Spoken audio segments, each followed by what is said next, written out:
your views back in the day? Because if I read correctly, you were a Republican up until the mid-'90s, I think until 96. Something like that. Nah. I just wasn't politically active.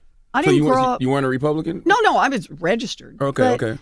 But I wasn't politically active. I've always been in the policy end of it, what we need to be doing. I got into the policy end of it in the fight around families who go broke and how to protect those families and what ultimately turned into what I think of as the bankruptcy wars, where credit card companies tried to make it a lot harder for families who had serious medical problems or who had gotten cheated by mortgage companies, get a chance to put themselves right.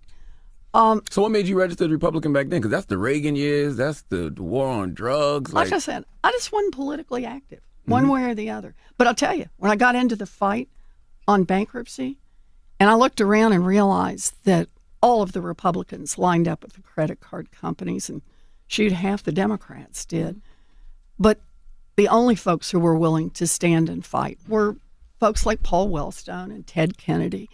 And was your that's family when Republican? Is that why? Like sometimes you do it, your family registered? When I say we weren't active, I actually don't even know. Okay. I don't even know how You they had were a lot of registered. confusion back in the day, Miss Warren. You thought you was Native American. You thought you was Republican. Like when did you get on the right track? You got to a fork in the road at some point. Yeah. A big part of it was when I got into the fights over, you got to make the law reflect our values. You got to have a law that doesn't just work for those at the top, but that works for everyone else.